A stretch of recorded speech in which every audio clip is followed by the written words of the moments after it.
Hi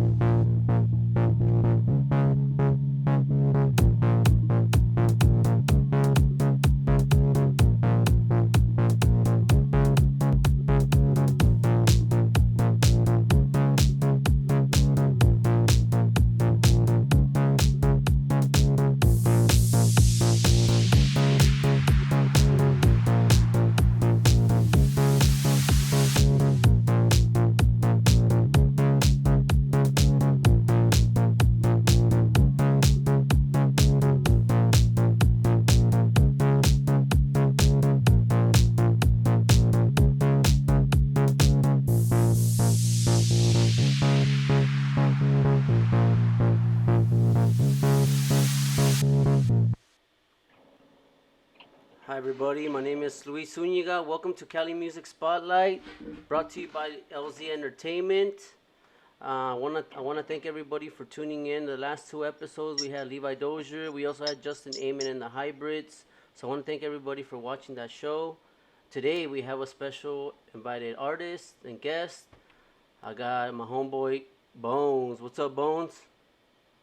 How you feeling, I'm fam? doing good, bro. It's a good Sunday. It's my brother's birthday yesterday, so after this I'm gonna go hang out with him and just enjoy that family time. You know how it is. Nice. That's what's up, man. Hey, man, I appreciate the invitation. Thanks for No, having I me. appreciate you. Reaching back out to me. I want to thank my homie Jose for referencing you. He hit me up. You guys know I always reach out to all my people out there who want me to do what I do what I love, which is interview artists. So I definitely want to thank my homie Jose for reaching out and telling me more about you and your message. I definitely appreciate what you're doing. Not only promoting music, rap, hip hop, something that I love, but also um, with the message of making sure that we are a better society ultimately overall. I think that that's something Yes. that is Yes. that is ultimately common in hip hop and is always about uh, overcoming challenges and just becoming better. And also with the Venus Project, which is also like improving our infrastructure and using science to become a better Yes. society ultimately. So Yes. so I want to thank you for that. We're here. Oh, absolutely. You're welcome. Just go ahead and give a little bit of an intro to all the people who are here, who don't know a little bit, who don't know about you. Or obviously, you're from Virginia. You're Right, in right. Virginia right now, so it's not just Yes. Cali music. It's we're doing this Yeah, nationally. brother. So thank you, bro. Yeah, DMV. You're welcome. You're welcome. DMV raised, Cochabamba born. I was born in South America in a small part of Bolivia called Cochabamba. Been here in the United States since I was 3 years old. Fast forward to about 9, 10, 11 years old, I was introduced to hip hop via cassettes, via neighbors, Jazzy Jeff from Fresh Prince, things like that early on. Fast forward to like age 16, one of my closest brothers, Randolph, he starts making demos on karaoke machines using instrumental tracks from side B's on cassette singles. If from my 30s and up crowd, they remember the cassette singles and CD I singles where you remember. had the instrumental on the B side. I'm Yeah, I'm yeah. older So head you would too, take the but I remember recording off of tapes, yeah, like recording songs and yes, mixtapes on tape. yeah, recording stuff off the Yes, radio. I remember absolutely, doing that, bro. absolutely, and having yeah, and the frustration that came when the DJ wouldn't stop talking, Now right? I would cut Like them off. I'll be like, Shh, "You done?" yeah, yeah, bro. But yeah, so we started making little like real I want to say like crude demos on hmm the karaoke machines because the sound quality was what it was, and we weren't no professional engineers. We didn't have any experience with microphones and distancing and windscreens and stuff like hmm that. We just made it because we could. So I started writing around 16, and then like most people who pick up the pen around that time, whatever's on your mind just flows free. So hmm as I progress as a person, as an artist, like the art changes. So fast forward to now, I'm on my third studio album. There have been three mixtape projects in between, and then a side project by my brother Too Many called Private Fame. Shout out to Too Many. All that people can find at darknightrecords.com, which is the hub of everything that I do, everything that we worked on from group mixtapes, group projects, solo albums, DARKNIGHTRECORDS.com. And again, that's where you can find Bones and everything from past, present, and future to the latest project that I just released on September 12th called Shadow of a Doubt. Really proud of that project. Yeah, let's talk a little bit more about that. I Yeah. think that oh, it's fresh. So you know how what did it take to get that album going and just give us a little bit more insight about that. And yeah, Shadow of a Doubt. I guess first of all, the name Shadow of a Doubt, I decided to call it that because like the expression beyond the shadow of a doubt to me implies like almost near certainty, right? And I think very few of us are at any point of our lives where we're absolutely certain about who we are, what we want to Hmm. do. I think we get closer. So the shadow of a doubt represents that last little bit of remaining doubt, meaning like I feel like these days I'm at as far as like writing and spitting, I'm at the top of my game. Like I feel like nothing can slow me down in the studio. Hmm. But as far as like overall, what kind of way a person wants to be remembered, I think like I'm closer than ever before. But I don't dare say that I'm like, yeah, I'm the best version of me right now. This Hmm. is as high as I'm gonna get. It's like no, I still got a long way to go. Yeah. I'm a work in progress, a mess. It's like a lot of people. So shadow of a doubt means like I got myself together in so many ways, but I don't dare say that I'm a perfect person. I got a Yeah. long way to go. So there still remains that little shadow of a doubt. Yeah, well, Yeah. that's good to hear, bro. I've talked to older people my age, and I do my profession, what I do outside of this is I interact with a lot of guests, a lot of people. So Yeah, when I man. talk to them, and they sometimes there was one occasion where a guest told me that I'm like, how you feeling today? I always ask how you doing. I'm in the hospitality industry, so I just ask how's everything, and they're um, Nice. I'm a bad like I feel like one of them said we're talking about how bad of a person I am, and I was like, oh, like that's deep, right? So I'm like, okay, this is a good interaction, right? It's a moment for me to kind of speak what I'm about. I'm like, man, every day is a new challenge to be better, you know. Right, right. And I told him my age. I'm like, I'm about to be 35, but I'm always trying to improve myself and he's like, yeah, but I'm older. I'm like, nah, you're still alive, bro. Like, get it. Like, every day is better. He's like, I'm not going to change. And see that, I'm like, that mentality is what's making you stay in that direction. Yeah. So I think that, you're right on point that every day should be a challenge to make us greater and not be complacent, with to where we are ultimately. Yeah. I wish I had the book next to me. I'm currently reading a book by Jason Wilson. He's a martial arts instructor and a motivational Hmm. speaker. He's all over social media, and his book is called "Cry Like a Man." And there's a part about growth in there that really stuck out to me.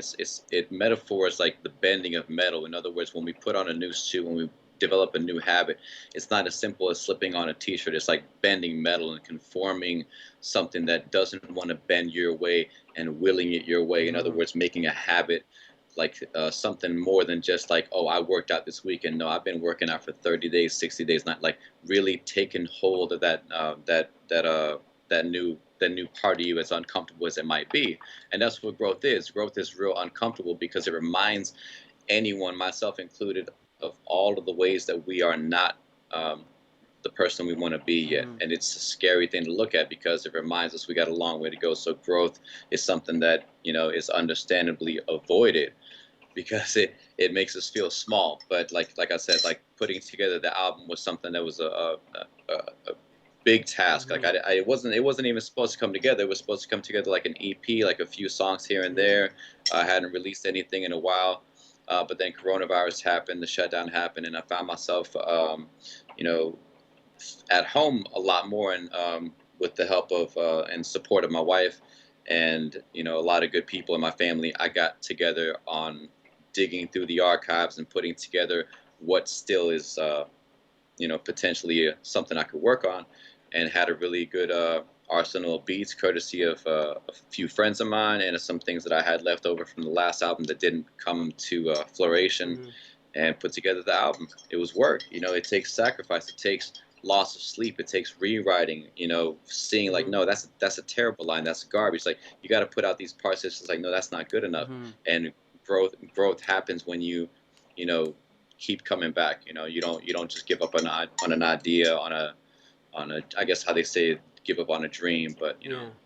yeah, that's I think it's just working on the yeah. craft and just trying to get better all the time. But just tell me how was the writing process and the recording process for the music? Like what inspires you? I guess kind of on a broad spectrum because we can go by track, but we're obviously Yeah, gonna play a single for you, one of your songs. But just how was the that writing and the recording process for this? I can say that if there's one album that influenced this particular project more than any other, it will be Rakim's 18th Letter album. Mm. Right?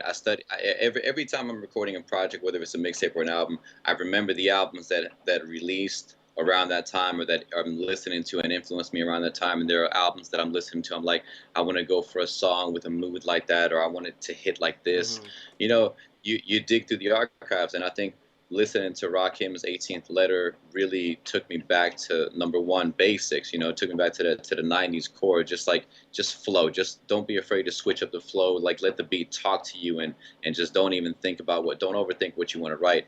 So the writing process was more free. It was more like, what you want to say and just let it come out. And if it's garbage and needs to be rewritten, scrap it. But don't overthink it. Don't hesitate to put that pen down. Mhm. The writing process was very like it was trusting. I had to trust that inner voice in my ear. A lot of good weed sessions, a lot of late nights, a lot of water, a lot of caffeine, trying to eat right. It's time consuming, and Yeah. then like making time for the wife and kids and friends and family, and working as a teacher on the side. Like it's a lot of work, the writing process and the recording and the pre-production, post-production. With that's a whole nother podcast in and of Yeah, itself. it But is. it was just having to stick to it, like seeing it through, because I knew that once it was going to be a full-length album, I was like, okay, are you sure you want to go through with this, because it's going to be this much work. And I had to, Mhm. it's like, all right, we're doing it, Nice. Yeah, we're doing it. get it, bro. And so, like, how? Uh, obviously, you're independent label, right? Independent artist. How is that? How do you Absolutely. feel being an independent artist compared to, say mainstream or record industry artists? How does that?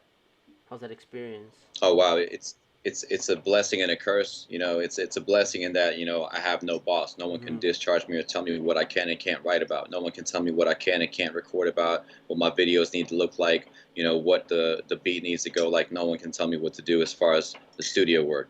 But it's a curse in that it does take um, it takes navigating through the, I guess, these days it's all online. There's Mhm. there's a lot less face-to-face interaction, a lot less CD and vinyl and cassette sales these days. So navigating your way through the networks online to promote the music, and unfortunately these days mainstream is what gets recognition. So maybe finding a balance, maybe, Mhm. maybe being independent, an independent artist of any kind, is about finding a balance between freedom of expression and eventually getting your feet wet and like knocking on the doors of those people who got the numbers, who got the Mhm. audience. Because like there are people in the mainstream. Like mainstream is a very broad term. Mhm. I would say like Talib Kweli is somewhat mainstream because he's very popular. He's a platinum selling artist.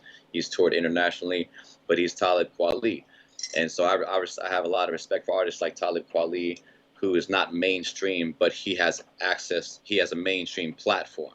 Artists like Immortal Technique is by no means mainstream, but he has access to a lot of artists, and he has respect from a lot of artists in the mainstream. KRS-One respects Immortal Technique.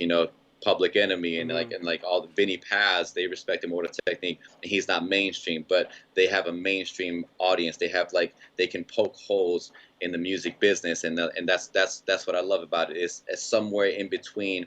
Um, there's a middle ground. Mhm. So that's what I love about being an independent artist. Because once you're signed to something, it's very difficult. From what I hear, it's very difficult to get out Yeah. and do your own thing all over again. You know. No, I So agree. So don't forget to check out Shadow of a Doubt. You got 14 songs on there. Shadow of a Doubt, sir. Walking in the Rain, Game of Bones, Move Your Body, Cheese Chocolate and Orange Soda. They don't care about us. Mr. Conductor, how many times 2020 must be crazy when you cross. That's a Joker song. My hip hop to the moon and back. Not a hero, a better place. Yep, That's the outro that's right right. there. That's the track list. That's the track list for Yep, everybody. that's the track list right there. Enjoy it, everybody. If you Yep. guys are interested in hip hop, I see you got your Venus Project shirt, bro. So let's talk about this more, Oh yeah. cause like I said, my homie Jose, he's also a big supporter of the Venus Project.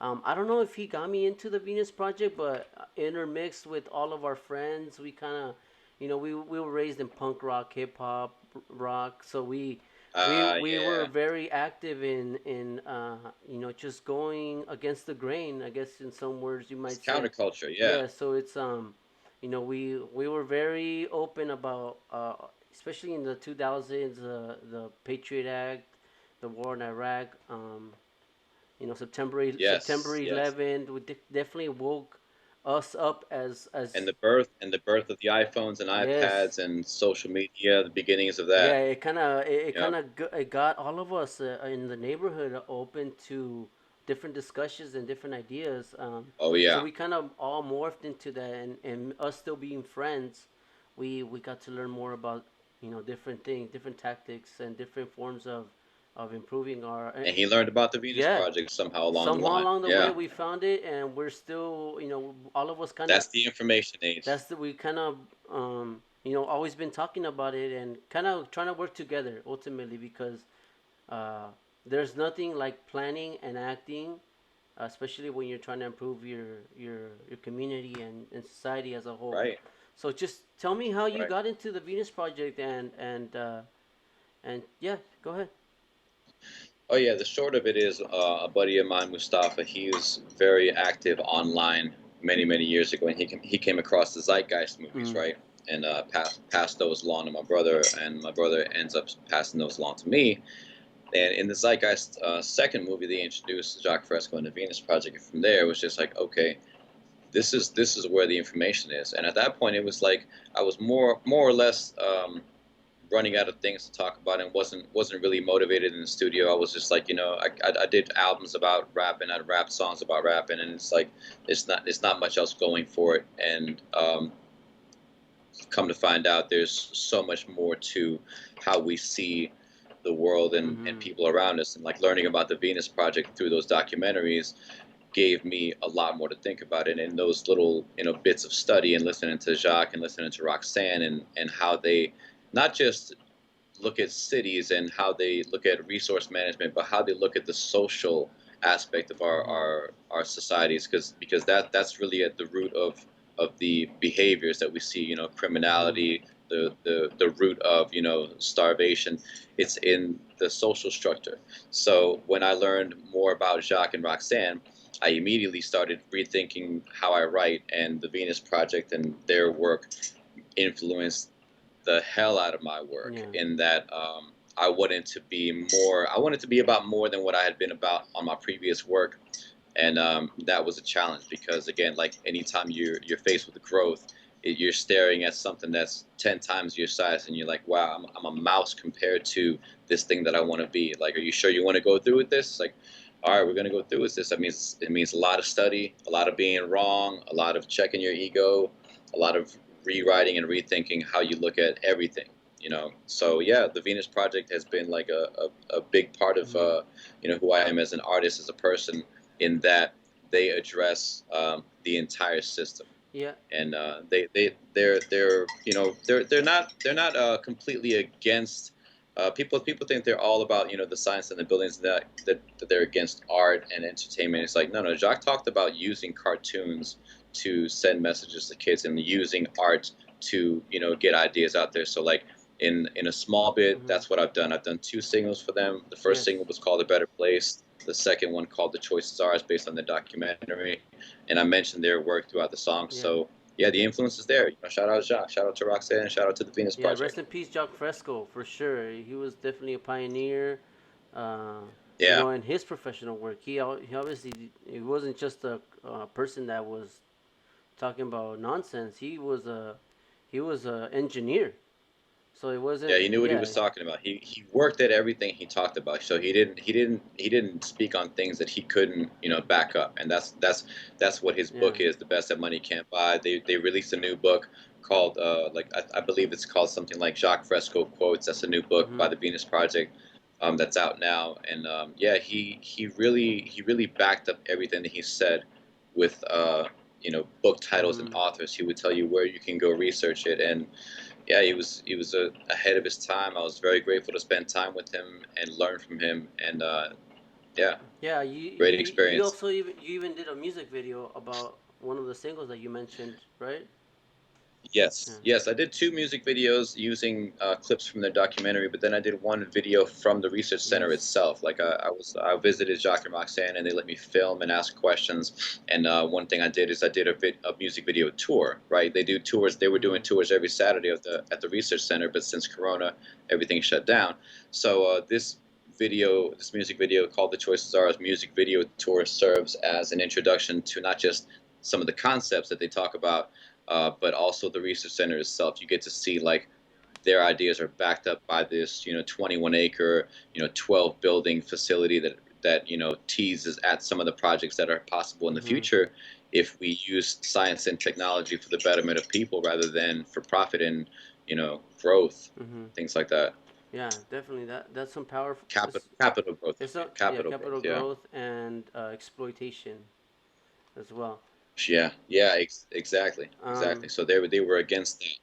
yeah, that's great, dude. Just thinking about it makes me want to go. I haven't been to Venus. I Yeah. haven't been to Venus, Florida yet. I do have a couple people that I follow that I talk to in social media that are planning to go to Venus Project in November 2021. So I'm Nice. interested in going after all this settles down and we kind of get and then see we could Yeah. use science for this pandemic.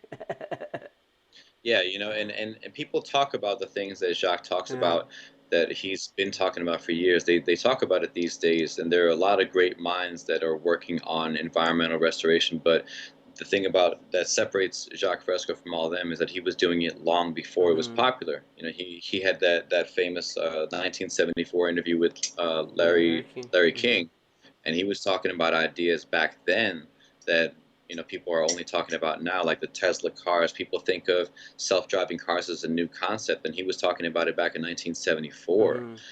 Mhm. So yeah, so he definitely humbled the hell out of me, and as an artist, as a father, as a person, his influence is felt.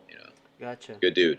Dude. So Yeah. I got let's talk about your Joker song that you have and the collaboration that you're doing with a couple Yes.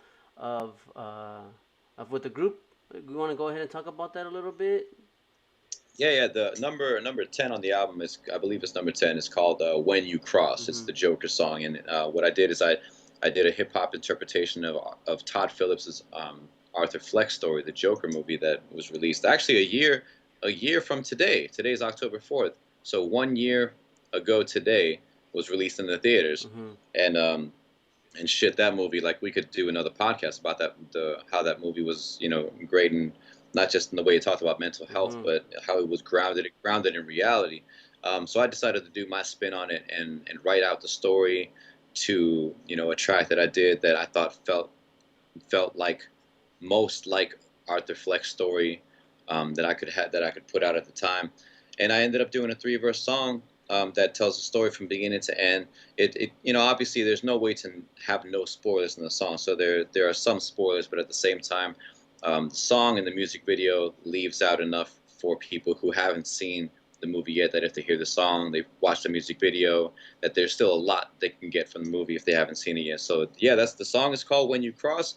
The music video is up on YouTube. You can watch the link directly at darkknightrecords.com. Yeah, check it out. I really enjoyed making that piece, making that song and video. Gotcha, brother. So we have one last question before we go into your song that you want to showcase for us. So All right. and this is a little off topic. So what are your interests besides music? What would you like Oh, to do that's besides fine. That's music, bro? fine. Um, I definitely like to study. You know, Mm-hmm. I dabble in podcasting, so I put out videos here and there I saw them. for a podcast I have called The Study. I Yeah. saw them, bro. I tell you, And I, I dug deep on you, bro. I thanks, bro. saw I really appreciate that. your videos, the ones yeah, the ones that you were doing, Thank you. and then the ones that you were Yeah. on your website. Yeah. I mean, I've been very fortunate that people have reached out to me. I've had guest spots here and there, not all of them recorded, but Mm-hmm. like I've been very, very fortunate, very privileged, very blessed in that. But yeah, I like on my off time when I'm not doing, and not that, you know, writing and recording occupies all of my time. That's how I express myself to the world. That's the thing that I do to leave a little bit of what you might call a legacy. But when I'm not doing that, I love to study. Like I said, I'm reading a book called um, Cry Like a Man by Jason Wilson. Before that, I was reading things like Jordan Peterson's 12 Rules for Life, reading Jacques Fresco's The Best That Money Can't Buy. I read this book called The Art of Empowering Young People by John C. Graybill. It's a very hard to find book. It's by a martial arts instructor. Martial arts fascinates the shit out of me. I'm a active practicing martial artist. I teach, I coach. So yeah, man, I try to enjoy as much as I can in life. I got a wife and two kids. They're the heart of my every project that I do is you know, with them in mind. I got a good family, brother and sister, both parents still alive, so I'm a family man at core Mm-hmm. too. So yeah, I got a lot that fuels the music, and all of it goes into music. You know, anybody who picks up the CD or like plays the songs and listens to it from beginning to end, they hear the influence, for example, from like my godsons from past experiences, and you know, they get the whole story. You know, whether it's the first album, One Man Army, or the second one, Long Dark Night, or this third one, Shadow of a Doubt, they get that snapshot of me at that point in my life. You know, so that's the projects reveal all the stuff that I'm into besides rapping. You know what I mean? No, yeah, bro, they get it. I Yeah. think that's good, man. And I love, people who are still, oriented with their family, and Oh I'm a yeah. family man myself. Every chance that my wife and I get to be with our families, we go in there and show them some love for sure, you That's know. what's up, man. So Yeah. so Absolutely. let's Absolutely. get into your single, bro. How many times 2020 off of the Shadow of a Doubt Yes. album. So you want to talk a little bit more about what the theme for this song is, and then we can just go ahead and play it. Yeah, I can give a real quick intro. Mm-hmm. Yes, definitely. I can give a real quick intro. How many times 2020? I called it that because there's a song called How Many Times that we released on a, you know, a test project called The Chain Letter back in 2003. It's no longer available, but my sister, who is one of my biggest influences in life and in music, also my vocal warm-up coach, by the way, she did a song called How Many Times, and I took that song and I gave it a different kind of spin and made it a little bit more universal. So I took a concept that was, let's say, a song from the perspective of a female telling a person, how many times are you going to let me down, to a song that's, you know, planet Earth talking to us human Mm-hmm. beings, saying, how many times are you going to let me down? So how many times 2020 is basically my Earth song. For Michael Jackson fans out there, people who know his Earth song, how many times 2020 is my Earth song. It features a clip by Jacques Fresco at the end of the song Yes. from the Larry King interview Mm-hmm. from 1974, but it's heavily influenced by my sister, no doubt. Like the hook is a lot of it came from some of what she wrote, and then the verses came from, you know, from that. So had it not been for my sister and her work, had it not been for like the old school and digging into the past, that song would have not come together. And like the title, how many times, I think is very appropriate in 2020. Obviously, with, you know, playing with numbers means 2020 vision, like seeing Mm-hmm. things clearly. I think these days in the information age, like we live with Google and everything at our fingertips. Yeah. We could learn anything for free, and it's 2020, and we should, and we have a responsibility to be seeing things more clearly than ever before. So I think how many times 2020 is my sort of like cold water in the face to humanity, my last, and I literally say in the song, my last Hail Mary Mm-hmm. pass to humanity. So yeah, that's what it is. My Earth song, my little Hail Mary stab in the dark attempt at, you We know, better catch it. We better unfucking the world. catch it. Yeah, yeah. Let's unfuck the Or else it'll world. be As my homegirl Sue Everett. Shout out to Sue Everett yeah. from the Venus Project. She says, "Let's unfuck the world." Yeah, or else we're gonna Yeah. go into oblivion, bro, for sure. I definitely want paradise. I'm a paradise person. That's what it is. Yeah. That's So let's right. go into it. Right. All right. So everybody, check out how many times 2020. All right.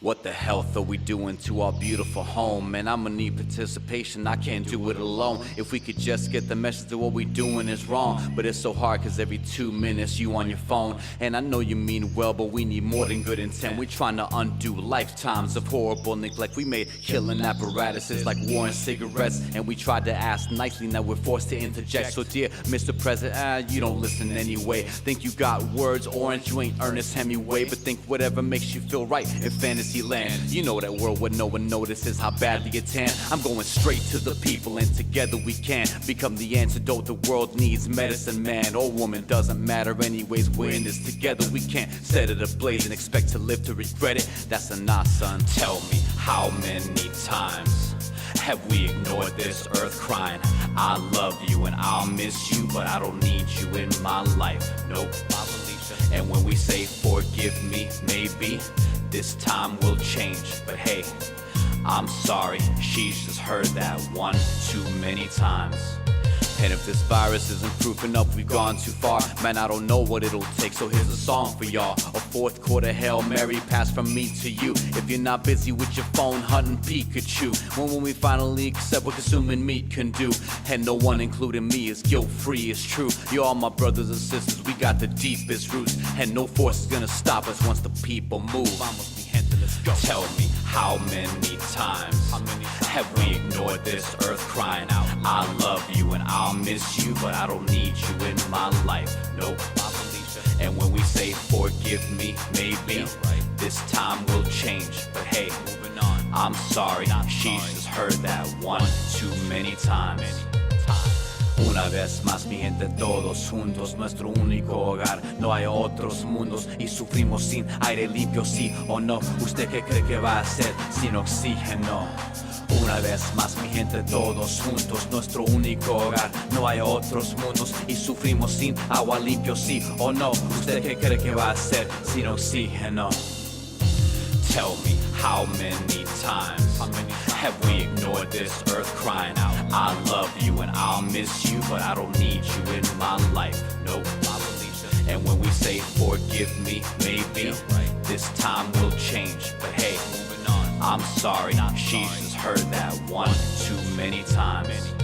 So if you wanna see a world without war and pollution, we gotta listen to the science and lean toward the solutions. An entirely new future, it ain't hard to see. Picture a resource-based economy or RBE. Jacques Fresco died believing we could do it together. Declare the world common heritage, pursue an endeavor that could improve the quality of life for ages, bro. But we gotta get up off the couch potato and make it so. The choice is ours. Una vez más, mi gente, todos juntos, nuestro único hogar. No hay otros mundos y sufrimos sin aire limpio, sí o no. ¿Usted qué cree que va a hacer sin oxígeno? Tell me, how many times have we ignored this earth crying out, I love you and I'll miss you, but I don't need you in my life. Nope, I believe you. And when we say forgive me, maybe this time will change. But hey, moving on, I'm sorry, she's just heard that one too many times. Our society cannot be maintained by this type of incompetence. We've got to change our way of thinking or perish. Our system is dying. Our cities are going broke. We don't have the money nor the type of mentality required to save our society in politics or government. We've got to get away from this limited, I did this and I did that, and the self-centeredness that dominates our society today. It must be a privilege to serve members of society. Not that we want rewards or medals or honor for what we do, because it is just an honor to do it.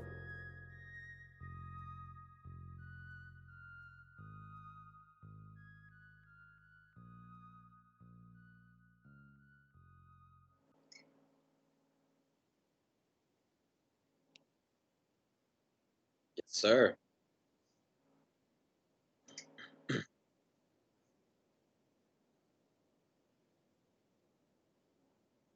Ah, yes, mi gente.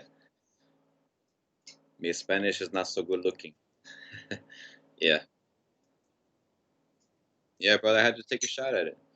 You know, shout out to the fam in Cochabamba, you know. Shout out to all the family of Cochabamba. Yes, it was a great. Thank you. It was good, Appreciate bro. that. I love that song. I think this wraps up our interview, bro. I want to thank you so much. Anything you want to plug in right now, social media, people can know more a little bit about you. Hell yeah, absolutely. The website is Mm-hmm. darknightrecords.com, DARKNIGHT records.com. That's the home, that's the hub.